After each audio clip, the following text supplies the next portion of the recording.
Assalamualaikum warahmatullahi wabarakatuh. Biasanya saya kalau tampil di mana-mana saya menawarkan tema-tema pilihan ya. Namun pada kesempatan hari ini saya tidak melemparkan pilihan kepada Bapak dan Ibu. Akan dilemparkan pilihan tentu beda satu sama lain, tidak ada yang sama.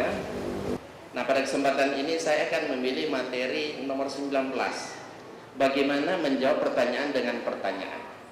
Nah, ini ada hubungannya. Ya, kenapa kok saya memeluk Islam? Nah, saya memeluk Islam karena saya menemukan begitu banyak ayat-ayat di dalam Alkitab yang bertentangan dengan hati nurani. Jadi Alkitab ini sebenarnya kalau kita dalami Alkitab ini, semakin kita gali akan semakin membingungkan. Hampir dapat dipastikan setiap orang Kristen, siapapun dia kalau dia dalami Alkitab benar-benar, hampir pasti dia akan keluar dari Kristen, ya, dan akan memeluk agama lain. Ya, umumnya mereka akan memilih agama Islam, ya, termasuk Bu Iren juga, Nababan juga, saya juga, ya, karena menggali kandungan Alkitab itulah membuat kami sendiri ragu gitu.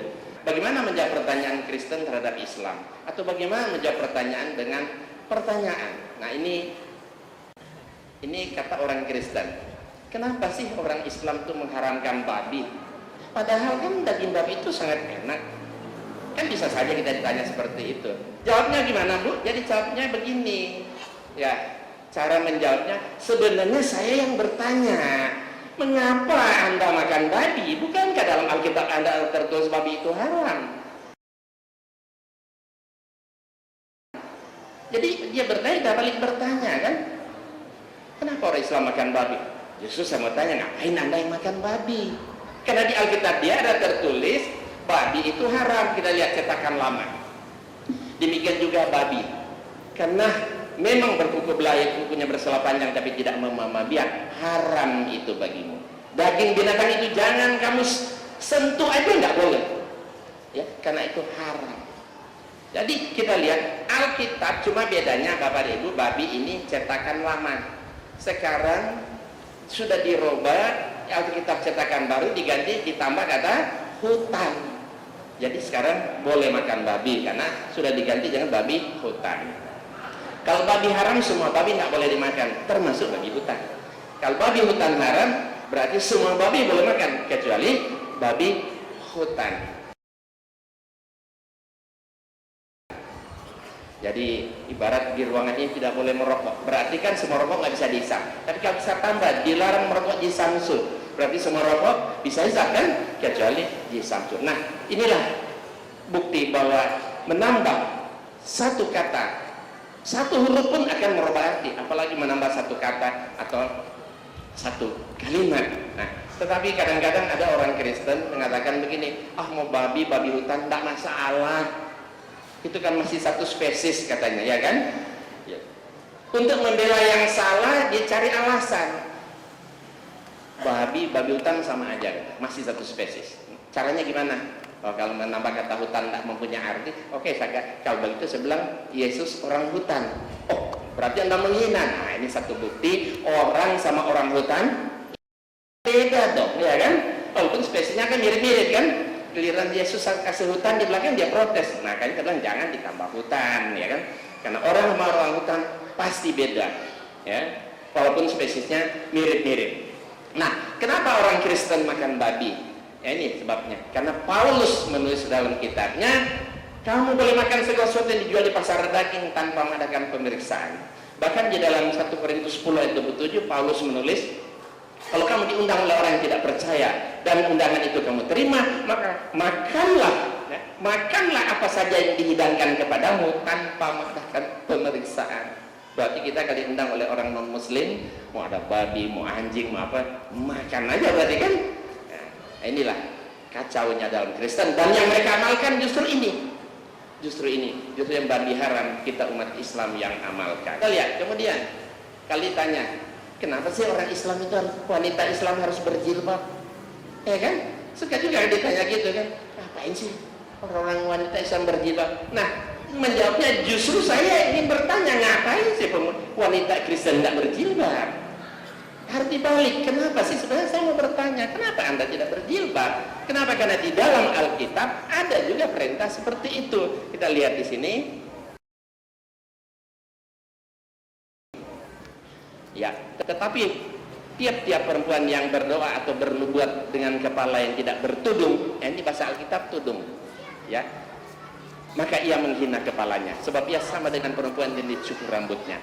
Sebab jika perempuan tidak mau menudungi kepalanya, maka haruslah ia menggunting rambutnya. Tetapi bagi wanita atau perempuan ada kehinaan apabila mencukur rambutnya, makanya harus pakai tudung, makanya pakai jilbab. Nah, justru ada ajaran di Alkitab wanita itu harus berjilbab. Sekarang, kenapa sih laki-laki yang beragama Islam harus disunat, kata mereka kan? Ngapain sih orang Islam kok laki-laki harus disunat? Nah, jawabnya gimana? Dibalikin lagi pertanyaannya. Justru saya ingin bertanya, mengapa orang Kristen tidak mewajibkan bersunat? Iya kan? Justru dibalik. Karena awal mula ajaran bersunat itu adanya di kitab dia, bukan di Quran. Karena awal mula bersunat itu kan kalau Nabi Ibrahim, ya kan? Makanya umat Islam kalau bersunat mengikuti sunnah Nabi Ibrahim. Asal mula perintah berkhitan, Allah wahyukan kepada Abraham, dari pihakmu engkau harus pegang perjanjianku engkau dan keturunanmu turun-temurun. Inilah perjanjianku yang harus kamu pegang, perjanjian antara kamu serta keturunanmu, yaitu setiap laki-laki di antara kamu harus disunat. Anak yang berumur 8 hari harus disunat, dan orang yang tidak disunat, yang tidak dikerat kulit katanya, maka orang itu harus dilenyapkan dari antara orang sebangsanya karena ia mengingkari perjanjian. Berarti sunat itu wajib kan? Ancamannya hukuman mati kok. Ya kan? Wajib.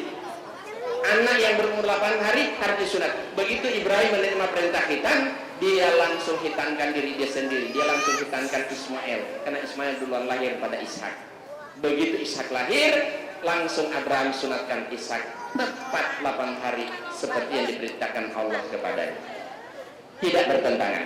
Yesus pun begitu. Ternyata dalam Injil Lukas pasal 2 ayat 21 di sana disebut apa? Pas genap 8 hari dan ia harus disunatkan, ia diberi nama Yesus. Jadi Yesus juga disunat. Jadi perintah bersunat itu kewajiban, buktinya ancaman hukuman mati. Yesus melakukan, Ibrahim melakukan, semua melakukannya. Tapi apa kata Paulus? Kita lihat apa kata Paulus. Dengan sombongnya Paulus mengatakan, sesungguhnya aku Paulus berkata kepadamu, jikalau kamu menyunatkan dirimu, Kristus Yesus tidak berguna bagimu. Gimana? Bertentangan? Ya bertentangan. Jadi orang Kristen tidak sunat itu karena dia mengikuti ajaran Paulus. Ini namanya yang batil ini kan, bertentangan. Bahkan dikatakan dalam 1 Korintus ini, kalau seorang dipanggil dalam keadaan bersunat, kata Paulus, janganlah ia mau berusaha meniadakan tanda-tanda sunat itu. Dan kalau seorang dipanggil dalam keadaan tidak bersunat, janganlah ia mau bersunat. Bersunat atau bersunat tidak penting. Yang penting mentaati hukum-hukum Allah. Kalau yang penting mentaati hukum-hukum Allah, mestinya sunat. Jadi inilah yang menyebabkan kenapa mereka tidak bersunat. Yang mereka amalkan, ya ini ajaran Paulus yang batil. Makanya kita sering bilang orang Kristen itu pengikut Paulus, bukan pengikut Yesus. Justru yang mengamalkan ajaran sunat itu kita umat Islam yang amalkan. Oleh sebab itu kalau mereka tanya, ngapain sih laki-laki orang Islam harus bersunat? Balik tanya kan, justru saya yang menanya, ngapain kalian tanya tidak bersunat? Karena ternyata ada kan perintahnya.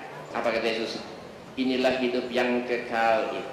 Hidup kekal berarti masuk surga. Ada 2. Pertama, mereka mengenal engkau satu-satunya Allah yang benar. Kedua, mengenal Yesus Kristus yang telah engkau utus. Berarti semua kita yang jujur Paulus, Allah satu-satunya yang benar, dia hanya diutus oleh Allah atau utusan. Asyhadu an la ilaha illallah wa asyhadu anna Isa Rasulullah. Jadi Nabi Isa itu mengajarkan 2 kalimat syahadat. Allah itu satu-satunya, dia hanya seorang utusan. Ya kan? Tapi yang terjadi apa? Orang Kristen tidak mengamalkannya. Boro-boro diamalkan, malah dibikin apa, Trinitas, ada Tuhan Bapa, Tuhan Anak, Tuhan Roh Kudus. Kalau orang Kristen amalkan ya dua kalimat syahadat yang diajarkan oleh Yesus, artinya menjadikan Allah satu-satunya dan Yesus hanya seorang utusan, saya yakin beda Islam dan Kristen ini tipis. Justru yang bikin jurang pemisah antara kami dengan mereka, karena mereka menjadikan Yesus itu Tuhan, ya kan? Padahal Yesus mengatakan Allah itu satu-satunya dan dia hanya diutus oleh Tuhan. Matius, Markus, Lukas, dan Yohanes, ya kita lihat Yesus semua mengaku dia seorang nabi. Dia hanya seorang nabi. Ini pengakuan Yesus, dia itu nabi. Nah, kita lihat di sini orang lain juga menyebut dia nabi. Orang yang hidup sejaman dengan Yesus, bergaul dengan Yesus, kenal betul siapa Yesus, mengucapkan. Ya. Dan orang banyak itu menyebut inilah Nabi Yesus dari Nazaret. Ya, orang Kristen tidak mengenal Nabi Yesus. Dia maunya apa? Tuhan Yesus, ya kan? Kan tidak pernah mereka mengatakan Nabi Yesus kan? Yang ada selalu Tuhan Yesus. Ya. Ada ayat di dalam Alkitab. Allah berfirman, akulah Tuhan dan tidak ada yang lain. Supaya orang tahu dari terbit matahari sampai terbenam bahwa akulah Tuhan dan tidak ada yang lain. La ilaha illallah. Jadi inilah sebenarnya ajaran tauhid, tapi mereka yang ada di Alkitab tapi mereka tidak amalkan. Nah, kita lihat di sini apa kata Nabi Musa? Dengarlah hai orang Israel, Tuhan itu Allah kita, Tuhan itu Esa. Esa berarti satu, bukan dua, bukan tiga. Betul. Apa kata Yesus? Jawab Yesus, hukum yang terutama dengarlah hai orang Israel, Tuhan itu Allah kita, Tuhan itu Esa. Ya kan? Yesus mengatakan Tuhan itu Allah kita, Tuhan itu Esa. Termasuk Tuhan dia kan berarti kan? Nah, ucapan Yesus ini dibenarkan oleh ahli Taurat. Apa kata ahli Taurat? Ya kita lihat, tepat sekali guru. Benar katamu itu bahwa dia Esa dan bahwa tidak ada yang lain kecuali dia. La ilaha illallah. Tapi apa kata Lukas? Lukas menulis dalam Kisah Para Rasul, jadi seluruh kaum Israel harus tahu dengan pasti bahwa Allah telah membuat Yesus yang kamu salibkan menjadi Tuhan. Nah, kalau Allah buat Yesus jadi Tuhan, lah Tuhan buat dia sendiri jadi apa? Mau pensiun, sudah tua, mau ganti sama anaknya, ya kan? Ini sesuatu yang nggak logik, nggak rasional. Masa Allah membuat Yesus jadi Tuhan, nah dia sendiri mau jadi apa? Kalau kerajaan, boleh kali kan? Mati, ganti sama anaknya. Masa Tuhan kok? Ya, harus diganti, udah tua, mau pensiun, kan nggak mungkin. Apa kata Paulus? Segala lidah mengaku Yesus Kristus Tuhan. Sini Yesus sudah jadi Tuhan di sini kata Paulus. Apa kata Yohanes? Dia menulis dalam Injilnya, sebab ada tiga yang memberi kesaksian di dalam surga, Bapa, Firman, dan Roh Kudus, dan ketiganya adalah satu. Tuhan sudah jadi tiga oknum di sini. Kacau. Konsep ketuhanan mereka sangat kacau. Jadi kita lihat sini, Allah mengajarkan dia itu Esa, Musa mengajarkan Allah itu Esa, Yesus juga mengajarkan Allah itu Esa, ahli Taurat benarkan bahwa Allah itu Esa, Lukas mengatakan Tuhan Allah telah membuat Yesus jadi Tuhan. Paulus mengatakan Yesus itulah Tuhan. Yohanes menulis Tuhan itu ada tiga oknum katanya kan, Tuhan Bapa, Tuhan Anak, dan Tuhan Roh Kudus. Jadi kelihatan ini ayat-ayat batil yang justru mereka amalkan, yang batil-batil. Kita umat Islam justru yang mengamalkan. Kenapa orang Islam sulit menerima Yesus sebagai penebus dosa? Nah, jawabnya gimana? Justru kami umat Islam yang heran. Mengapa orang Kristen begitu mudah percaya Yesus mati menebus dosa?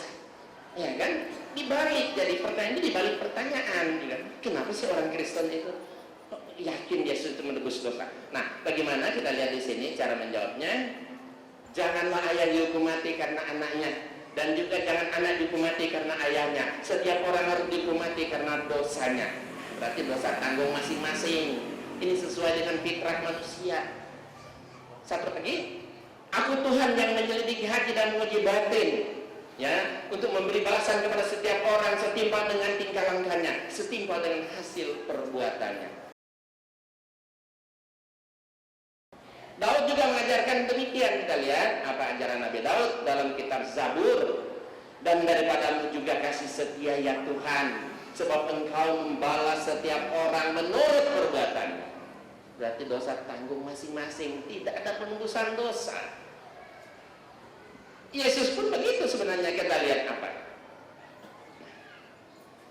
Sebab anak manusia Yesus sendiri akan datang dalam kemuliaan Bapaknya, diiringi oleh malaikat-malaikatnya. Pada waktu itu ia akan membalas setiap orang menurut perbuatannya.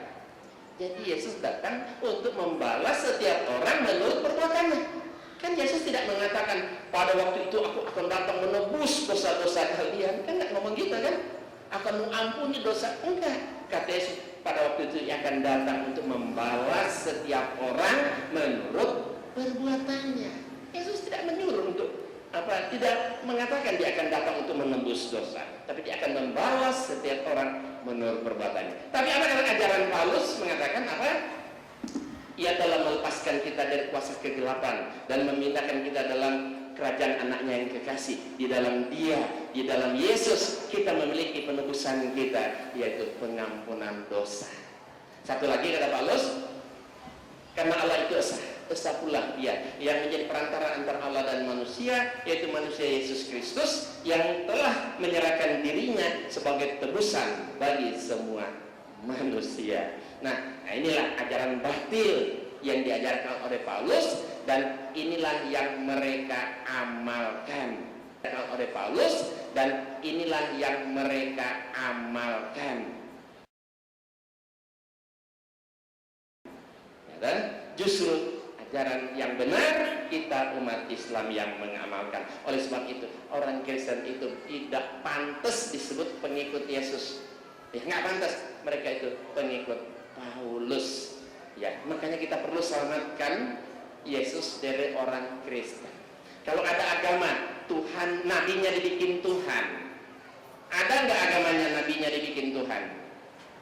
Ada nggak agama nabinya dibikin Tuhan? Ada. Agama apa? Nah itu kan. Berarti agama itu apa? Kalau agama nabinya dibikin Tuhan, agamanya itu apa?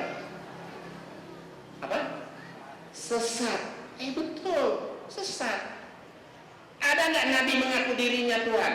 Kalau ada nabi mengaku dirinya Tuhan, kira-kira nabi itu nabi apa? Nabi apa? Palsu. Pasti kan? Kalau ada nabi mengaku dirinya Tuhan, pasti itu nabi itu palsu. Tetapi Bapak dan Ibu, Nabi Isa alaihissalam atau Yesus, dia bukan nabi palsu, dia nabi benaran, salah seorang nabi yang sangat kita umat Islam muliakan. Ya, yang nggak benar itu orang yang menuhankan beliau, ya kan? Umat yang menuhankan beliau ini yang salah, yang sesat. Makanya kita perlu luruskan kesesatan mereka, ya kan? Nah, inilah yang saya lakukan, saya dakwakan, saya tulis dalam berbagai buku.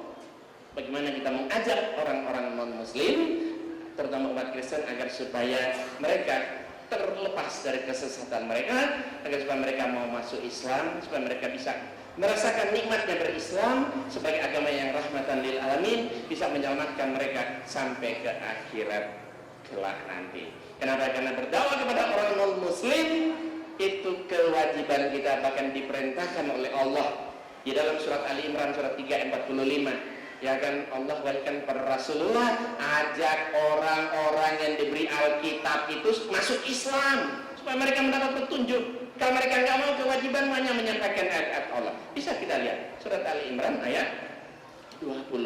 Sebab apa?